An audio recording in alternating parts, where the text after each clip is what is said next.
Okay everyone, welcome back to another video on the channel. Today we're back on GT Sport and we're back with the FIA Nations race at the Red Bull Ring in the Mazda MX-5 touring car. So this was the first race of the day, slot number 1. We have got another race after this to show you, but this was the first race starting in a reasonable qualifying position. You can see there going through the grid, pole position, Fire with 1 minute 55.5, Giorgio there in with another 55.5. Down in P3, Musto with a 55.7, P4 a 55.7 again. I think I'm starting in P6. You can just see myself in the background there, just behind Bellin there. Another car in the 1 minute 55s, and myself on a 1 minute 56.1. Didn't actually do an amazing lap if I'm brutally honest, but still managed to start in P6. Let's see what we can do in this first race. First race of the day was a little bit of a train, if I'm going to be brutally honest. That was the risk with this combination, that you're going to get a very train-like race where everyone's just sitting in the slipstream. This is mainly caused by the settings that are used for these races in these slower road, more road car type races. Although this is the touring car, we were running comfort soft tyres, so not a massive amount of grip with these cars. However, they do use weak slipstream. It's a really weird decision. Instead of running the realistic slipstream, they run this weak slipstream, which makes the train basically a night. If you lose a train, you are out of the race. You have to stay in the train at all times. So very cautious through turn 1, you saw, and then going into the braking zone, didn't want to do anything stupid, keeping it nice and calm in P6 at this point of the race. There's hopefully going to be opportunities as the race progresses. Penalties were very easy to pick up at this combination, not only with contact with other cars with the current penalty system that again is still nowhere near ideal. However, there was also a very easy way of picking up penalties during going wide on some of the corners and also cutting some of the corners. And this race had a little bit of fuel saving involved, so what you're going to see me doing into the corners, it's not just me it's not by accident. We're lifting a long way before the corners, lifting off the throttle and letting the car coast through the braking zone. So that is what we're doing. It's lift and coast to try and help save the fuel. It means that you don't have to use as much mixture changes. You can just do it by letting the car coast through some of the corners and into the braking zones. Just helps with the fuel. Also helps with the braking as well, because you're then not going as fast when you're getting on the brakes. So again, can slightly help out with the tyres. Although tyres were not really an issue for this race, I found. I didn't really mind the fronts wearing out a bit. It kind of gave me a bit of stability on the rear. So we can see they're using some of the mixture changes as well whenever we can, along with lift and coasting, just to help that extra bit of fuel saving, because the more fuel you have left for the final 2 laps or so, the better your chances have of maybe making some positions up in this race. But you can see straight away the way this race was. You can already see in this first lap, it's just very much a train. You can see the long line of cars in front of us, and if you look in the mirror, it's a very similar situation behind us. Luckily, the second race was a lot more action-packed, we can say, than this first race. But I think a lot of this problem was caused probably by Fire's very good speed in this race. So Fire in P1 there, you can see, as we skip through to lap 5, still in P1, controlling the pace with very, very good race pace and keeping his fuel under control. So doing a pretty amazing job there in P1, managing to keep the pace up, and that has caused this train-like race. So you can see people are finding it hard to go for any real massive overtakes. However, Bellin did have his car up the inside of Musto there, a bit of an issue caused. I think Musto turned in a little bit, and that has actually given us an opportunity to make a move on lap 5. The first actual overtake of the race, I think that I actually witnessed in the top 6 or 7 positions all the way on lap 5. And we're now going to have a little look up the inside of Bellin. Can we go for a move? He's got the slipstream with Giorgio in front. However, we're not going to brake too late. We're just going to fake that move kind of, and hopefully he brakes late. You can see he did brake a little bit late, but he's managed to maintain the speed through that corner, and at least we're up now into P4 in this race. So actually in quite a good position. We're behind Fire, then Giorgio, then Bellin in P4, and this is probably going to be some pretty solid points if we can maintain P4 for this first race. You can see behind us, the cars are battling behind us. We've got PCM and Musto battling side by side through that corner. So this is good at this point of the race. Quite happy to see that. You want the cars behind to be battling, so you can just concentrate on the train in front, do some fuel saving, and make sure that you hold on to the position that you're in. But like I say, this race, again, the settings really did cause this very static racing. It's something that we mentioned in previous videos. I really hope that Polyphony are looking into the slipstream at least, because it's not only a problem in the races, it's a problem in the qualifying. Because again, this race, was absolute chaos in qualifying, because everyone in top split requires that slipstream, because if you don't take the slipstream, you're not going to start in the top 5. It's very unlikely that you're going to start in the top 5 anyway.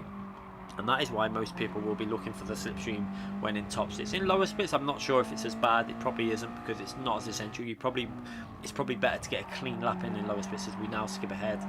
Again, 2 lap 7, you can see. And the action again still in slipstream, but we've come out of that corner quite weak. We've got PCM behind us. He's going to get his car up the inside there. We try and squeeze him as close to the curve, the edge of the track, as we physically can. But however, we're not able to hold on to that position really well enough. You can see we are ahead, but he's going to have the inside line into the braking zone. Brakes a little bit later. We're going to go quite wide through this corner. A little bit of contact there, but no harm done. We just about managed to save the rear. We nearly lost the rear on that curve there, so we're down 1 position again. So back into P5. Just gained 1 position from the start. When we started, I think a car didn't get off the line very well as well, if we looked in the mirror. There was an issue at this track with the start. It seemed like some people's handbrakes were not engaging properly at the start, and then they were jumping the start and then having to wait and getting a slight penalty on the start.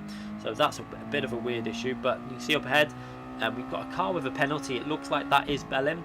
He's now going to get overtaken, or was it Giorgio? Actually, that was Giorgio. So he's going to get overtaken by Bellin, and also looks like PCM is going to go up the inside and possibly take that away from him. So Giorgio goes from P2 all the way down to P4, but again, FIA still maintaining the lead in this race, starting in P1 and maintaining good pace. And actually, to be able to do this while looking after the fuel with the slipstream is actually a pretty incredible job that FIA's been doing there at the front of the field, controlling the pace with very good speed and looking after his fuel, and still dominating the race so far. So will he be able to hold on in this first race of the day all the way to the end? It'll be interesting to see as we go through the long sweeping left hand corner there onto this uphill section before we go into the final few corners. Very important to get these final 2 corners done correctly. It was so easy to just run a little bit wide, pick up half a second penalty, or even turn in too early on the final corner and pick up a half a second cut corner. You can see very easy to run wide there. We just about keep it on track, taking the line pretty much perfect through that final corner on the throttle nice and early, and now all the way over the line to start another lap. But again, you can see up front they're battling. They're going to go side by side through turn 1. Will they actually go side by side, or will Giorgio back out of it? I would think he'll back out of that. Yeah, decided to back out and probably try and get the run up this main straight as we go through turn 1, trying to get a really good exit. We actually pick up a nice exit off that corner, just about get the car back on track. What we did work out was that as long as you got the car back onto the track before the end of the curb on the left hand side, you tended not to get a penalty. So that's why I aggressively brought the car back onto the racing line. As we see in front, we've got a penalty on P3. This is going to be interesting. However, Musto decides to go for a bit of a dive from quite far back. That causes me to lose a little bit of pace. We managed to just hold on to our position, but frustratingly, this is going to probably mean that we're not going to overtake that car with a penalty. I think without that dive, we probably would have been in a position to overtake PCM. You can see now how this is going to work out. We're getting closer. We're going to go to the right hand side and try and do a dive up the inside, but we're going to have to brake very aggressively and try and hold the tight line. No contact there, side by side. We just can't make that move work. So unfortunately, that little bit of a dive into the braking zone by Musso probably caused us not to be able to go for a move into the braking zone there. So I think if the dive didn't happen, we probably would have been up into P4, but unfortunately still in P5, but no harm real done there. We're still in P5, so still on for a pretty okay result in this race if we can maintain this to the end of the race. But you can see still up front, we've got Bellin in P2, FIA in P1, Giorgio in P3, locking out the podium at the moment. But there's still going to be opportunities depending on what fuel saving other drivers have been doing in this race. Will we be able to maybe make up some positions towards the end as we go through that final few corners? You see PCM there running very wide out of that second to last corner, and that is very risky in terms of picking up a penalty. It's so easy to get yourself half a second penalty. Quite lucky there not to actually get a penalty on that corner. You must have been very close to the actual limits of what you can do as we go over the line. And now we skip through to the final lap now. So what will happen here now? You can see that obviously everyone now wanting to get into the lead on the final lap. This is how this race worked out. It was all about being in the slipstream. FIA's now down to P2. However, will he late brake into turn 3 or 4, whatever it is technically?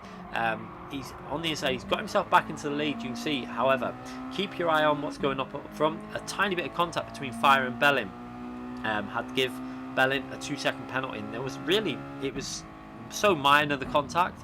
again, the game giving out penalties for nothing and pretty much destroying someone's race. And this is, again, going back to the issues with the penalty system. They do need to keep refining this because it's still not right. It's oversensitive on small contacts, and it's normally the wrong person that will get them anyway. But again, in that situation, that was just racing, and unfortunately Bellin's going to have a 2-second penalty that he's going to have to take now. That's going to promote us up to P4 on the final few corners. You can see no one else with penalties, and it's just going to be line astern as we go through to the final few corners. And a great job by FIA there in race 1 of the day to get the win out of this race, maintaining it from the front pretty much from lap 1 all the way through to the end of lap 11, and he's going to come away with some pretty solid points. And we come away with P4, and I think it was just over 300 points. Let's take a look as we see the order as we go over the line. Pretty happy with that. We come away with P4, and we get 300 and I think it's 13 points. However, I wasn't happy with that. I decided, you know what, we're going to go again. We're doing these FIA races more for fun really this season. The aims are not to qualify for a world tour. We just want to have some good races and try and get some big points. So we're going to keep risking it and being more brave with our decision to race again. Plus it's more entertainment for when we stream as well. So did the race again. We did 2 other races. They went okay, some of them not so great. We still got okay-ish results. This was race 4. Did a better qualifying in this one. You can see a lot of people improving in their qualifying though. I managed to get a 155.8, I think it was. Let's have a little look. No, 155.7 starting in P5 though with the 55.7. So this race we've got another opportunity to pick up some good points. Now the points were slightly lower than in the first race, obviously because whenever you've got these races, the odd top driver is going to not race again obviously when they get big points. You see straight away off the start there, Belling getting the issue with the handbrake. So what happens is the game doesn't recognize your handbrake being down when you're revving when you rev the car or whatever. You creep forward, and then because of that you get the penalty at the start of the race and you can't accelerate. So a bit of a problem with the game. It's happened to a few people in this race only. I've never seen it happen before, on pretty much any other track or combination, but for this one it happened to Francis and then Bellin. So it must have been an issue. I'm not sure if anyone else got it. Let me know in the comments if you did get that issue, or if you had seen someone else in your race get the same issue where the little bit of a jump start because the game doesn't recognise the handbrake. But straight away on lap 1 we're able to go for a move to get ourselves into the podium. Can we make this move on the inside? Now the issue we've got here now is the car on the left hand side has got the slipstream to P2, and you're going to see him come back a bit now on the left hand side. You can see there he's coming back a bit into the braking zone. We just managed to keep ourselves into P3, braking late, holding the apex nicely, and a nice move to put ourselves into P3 in this 4th race of the day. Now by this point we had kind of worked out that fuel was not probably as bad as what initially thought. We did know that you had to do quite a bit of fuel saving kind of in a weird way by just not revving it maximum, just short shifting slightly and a little bit of lift and coast. You really didn't need to do much more than that. As long as you lifted before some of the corners, before the braking zone, let it coast through and just don't over rev it. So what you'll see is you can rev this in 3rd gear all the way up to 94, 95 miles per hour. We're changing gear about 88 though into 4th gear, and the actual loss of speed wasn't that massive. You can see myself just using a little bit of mixer changes whenever we get the chance to, because at some points of the track you're not going to lose much if you do it when you're lifting coasting, for example. So again, into this final corner, letting it coast through, trying to get on the throttle nice and early, and just trying to stay in a nice slipstream range to the top 2 drivers at the moment. So in P3, actually probably the ideal position you can be in this race, I think, because obviously most people know on Gran Turismo you get the double toe. When you're behind one car you get quite a strong toe anyway, but when you're behind 2 cars you kind of get a double boost and you get an insane amount of slipstream, and that's going to give us the opportunity to do even more fuel saving. So we're going to be able to go up the gears that little bit earlier, and we're going to be able to lift and coast a little bit earlier because we're going so much faster as we skip through to lap 4 now. Pretty much again driving around in a train for a few laps. However, the action does build up in this race. It was a lot more entertaining than the other races we had done through the day. I think like race 2 and 3 again pretty much train like. There was some races were a bit more entertaining, but this race was probably the most entertaining race from all the races we've done, and we're in a position to get quite good points as we work our way up into technically turn 3. That corner that we've just gone through there is technically turn 2, and into the braking zone. You see the train developing, everyone in the slipstream try and hold on, and again the game absolutely looks amazing from these replay cameras. I do love watching the replay cameras, especially when the sun sets low or something like that, and you can see it really looks amazing. as we work our way in the long line of train of Mazdas going down into turn 4. You see that I think that's Etikaten and Stig going for a move up the inside. We're going to go left and just try and give ourselves a strong exit. So you see they're battling away. We're just going to take the normal racing line and see if we can take advantage of them battling to get ourselves up another position. You can see now side by side the two leaders battling away. We're going to sit behind. You can see P1 there, Stig on left hand side, Etikaten on the right hand side. It's going to try and hang it around the outside. A very hard move to do. You just don't get any grip because of the camber on the track, the off camber nature of that corner. You just lose traction. So yeah, that didn't work out for him. We're still in P3. Hopefully they keep battling. This is going to give us an opportunity maybe to get ourselves up a further position. So into the final few corners now. What is going to happen is we pick up a massive slipstream. You can see the draft, what sort of effect it has. Look at the gains that we get from being in that slipstream. It's just, in my opinion, it's too strong. I really hope that Polyphony consider going back to the old slipstream of around 7, 8 temps and maybe weakening it a tad. I'm not saying it needs to be massively weaker, it just needs to be weak enough that you can break it if you want to go for a strategy where you want to drive aggressive, because at the moment everyone just wants to be in the slipstream. That is basically the train. You want to be in that slipstream. If you're not, it's a disadvantage. So hopefully Polyphony will listen, take some you know, I'm not 100% sure they will, because they're not known for listening to the community too much, but I think it is something that's needed, not only for the qualifying situation, but for the race situation. As we now go for a move on that left-hand side, we've got a nice bit of draft, and we've revved the car out a bit to give ourselves speed into this heavy braking zone. Can we brake really late? Really braking late there. Brake just past 100 board, downshift to second gear, early on the throttle. Can we get ourselves up a position? We make that move up into P2, and now we're going to follow the slipstream of ROH Stig. You can see there he's trying to give the slipstream to the car behind, but we've managed to get ourselves ahead, and now we can get into the toe and maybe go for a move. Now, are we going to go down the right hand side? No, we're going to go down the left hand side, try and brake as late as possible, and maybe do a cutback if he brakes really late. So we've got to give him space on the right hand side. We're going side by side there. He squeezes a little bit to the curb, but we get away with that. But now Etikaten is on the right hand side. With that little bit of contact, we lose a bit of momentum, and now we're going to have to try and brake as late as possible to hold the inside into this really fast left hand corner. Managing to brake as late as possible, giving Etikaten the space on the right hand side. You see there, he's got the space there. Runs a little bit onto the curb. Again, we're going to brake as late as possible here. Again, he's going to run all the way over to the right hand side. We're giving him as much space as possible, no contact at all. Very clean racing. However, he did run very wide through that corner, and possibly he's going to pick up half-second penalty. Let's see, does he get the half-second? Yeah, he's going to get half-second penalty there. But now we've got P4 going for a move on the inside.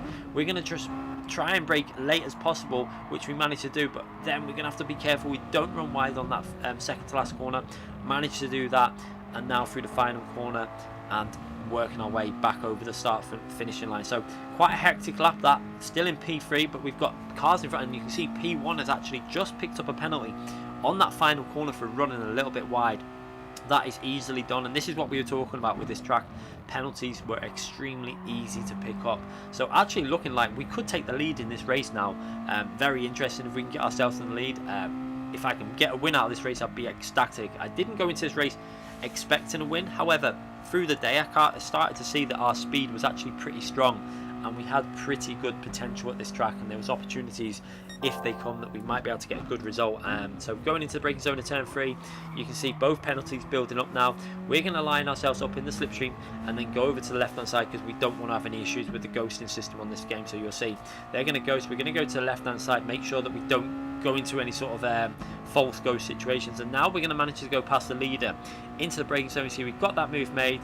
He's not going to be able to fight us back there, and now into P1 in this race on lap 6 out of 11, over pretty much halfway through the race at this point now.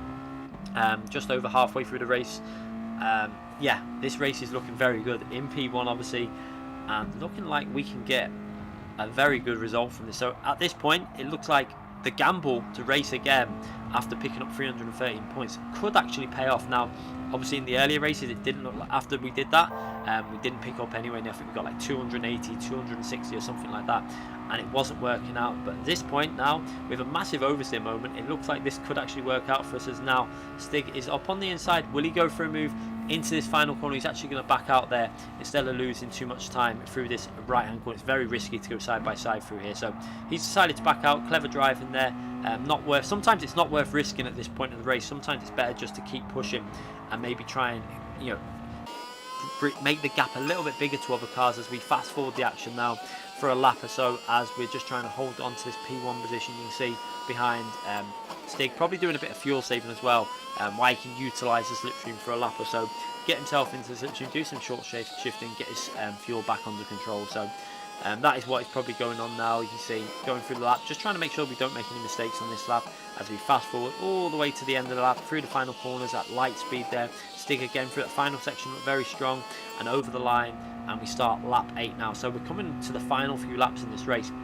This is where it's going to start heating up, obviously, when people want to be at the front of the field for the final lap or for the final few laps. I was quite happy to let a car go through really at this stage, because at this stage you can still utilise maybe a lap or two of fuel saving. It's really that final lap where you want to be in the position to be in the lead of the race. As you can see there, looking in our mirror, he is gaining massively. Stig there. I don't know if he got a little bit of a bump draft from the car behind or something, but he's gained a massive amount into the braking zone. He's actually gone for that move. I decided to just let him go. Etikine thought he was going to go for that move as well, but no way, I'm not letting two cars through on the inside there. We make sure that Stig can go through, and then we cut back and we take that P2 position. So again, not overly worried with being in P2, because it's again going to give me the situation to do some fuel saving. You can see what I'm saying here now is I'm flashing Stig and going to the left hand side to say I'm not going to go for a move into the braking zone, because at this stage I wanted to do a little bit of short shifting, gain that slipstream, and then go for it on the final lap. So it's sometimes it's better to do this. Sometimes you obviously want to battle, but if you battle too much, you're going to bring other cars closer to the battle on the final lap. So sometimes you kind of want to just play it safe for a few laps, just keep it nice and calm, don't go through any stupid overtakes, because that could end up causing more trouble, and then you could end up down into P6 or 7. We're in P2, there's no harm in just sitting back for a lap here now, using that slipstream, saving some fuel, keeping the position until when it really matters. It's a final lap when you want to be in P1. That lap is where you need to be in the lead in a race like this with such a strong slipstream and a car that was really benefiting from the slipstream. So again, through the final corners, trying to keep it nice and smooth, a little bit lifting, coasting just to save the fuel, and you can actually see the fuel is really looking quite nice. We've got 3 laps to go, and we've actually, it says 3.4 laps of fuel left, and that's quite good. We've done good fuel saving through the race. Even when you push 100%, it was only just over 10% lap, 10% a lap I think it was. So looking at fuel, 30%, we're in a nice position here. We can nearly go flat out to the end as we go through turn 1, again trying to get that right hand tyre just onto that yellow sausage curb, getting the car back onto the track, and we did that really nice there, picking up the slipstream to ROH Stig again in front. And again, we're not going to go for any stupid moves on this lap. We've still got 3 laps to go. So again, quite happy to just build that slipstream, and again showing him that I've got no intention of diving him from this position, because if I dive from this position, the car behind me could go for the gap and get himself in the lead. And look at the train behind us, it's very important to look at that. You can see that right behind us we have about 6 or so cars just sitting there in the train. So one little bit of battling could cause myself in P1 to drop down to P6 or something. And the way this race was, with the fact that I'd risked 313 points, I wanted to make sure that I got a nice solid amount of points from this race. So you can see, keeping it nice and safe, not doing anything stupid at the moment. We've just got a few laps to go, and then the real battle will start on the final few laps. Will people go for it as we skip ahead now to the end of lap 10, and we're coming through to the phase of the race where it's all going to heat up. This is where all the racing has come down to, the slipstreaming, the fuel saving, and now everyone's want to go for lead. And you can see this has actually worked out quite nicely, because we've kept it nice and safe. We've now got rid of the slipstream pretty much from P4 to 5. So this is a 4-car race for the lead of this race, and that is quite important. You know, if you secure yourself a top 4, even if things go a little bit pear-shaped by some overtakes or whatever, you're still coming away with some pretty solid points. And for me, I think that's the best thing to do. Sometimes using a bit of racecraft, not doing anything daft at the wrong time of a race is really important. Yeah, you can go for the erratic moves, and you might work out 1 in 5 times, but the other 4 times it could lose you a lot of positions, and you could have, you could lose out on quite a big scoring round as we go through turn 1. Again, building up the slipstream, and now this is going to be, will we go for the move here now? Will we have the speed? We're going to rev the car. You can see really pushing each gear now, building up a massive slipstream behind P1. Going over to the left hand side, we're going to try and go around the outside Obviously the hardest way to do this, but it can be done on this corner if you brake really late, which we do, braking just past 100 board there. Have we got this move done? We're on the left hand side, we've got the throttle down, maximum throttle now, side by side. This is pretty intense racing now. As you see, Eddie Carton also getting involved with this battle for the lead. We're almost 3 cars wide going into turn 4. Absolutely amazing. Look at that bottom left hand corner of the camera. This is what this race was all built up to, and actually quite an intense finish to this race. Quite surprising, because I didn't expect this from this race. You see there, Stig actually brakes early to try and get an undercut on Eddie Carton. We go around very late on the apex and try and take a wider line in. As you see now, Eddie Carton is in P1, we're in P2. However, we're going to have the inside line into this left hand corner. We're actually down to P3, but back up to P1. This is incredible driving, and also P4 wants to get a bit of this action, and we're in P1. This now looks like we could have the win in this race. We're in perfect position, but into the braking zone we get nudged from Eddie Carton. I was kind of annoyed by that. He hit the rear of me in the braking zone, puts me out of shape. We're on the inside still, however I think we would have been clear through that corner and probably looking at the win. But now we're in a sandwich situation. We've got 3 cars wide again. We've got Eddie Carton on the left, we've got Stig on the right. Stig's got a penalty though, but still battling. He brakes very late, we have to give him the space and then go up the inside. We're now in a sandwich again with Eddie Carton on the right, and unfortunately we're not going to get the win in this race. I must admit I was quite frustrated, because I felt that the contact by Eddie Carton probably did it was a bit of a bump pass, but overall really happy with the P2, and it was really fun, to be honest. That last lap was really intense, really enjoyable, and thoroughly enjoyed that race as a whole. Although I didn't expect to, it actually worked out quite an enjoyable race, and we came away with a P2 and 333 points, I think it was. So the gamble actually paid off. We come away with 20 extra points, which doesn't always work out like that, but I think it's something that we're going to keep doing in the future to try and give you more entertainment in the streams, and also to try and get some bigger scoring rounds. So hope you enjoyed that race. I thoroughly enjoyed it in the end. It was more entertaining than I expected, and I really did enjoy that combination. It was just a shame that the settings were what they were. I think that Polyphony could do with having a little think about the way they're running some of these races in the future. Anyway, hope you really enjoyed this video. Thanks again for watching. Make sure you hit that like button. Let me know in the comment section what you thought about that race. Hit the subscription button and join, and make sure you hit the notification button as well, so that you don't miss any future videos or streams. Thanks again for watching, everyone.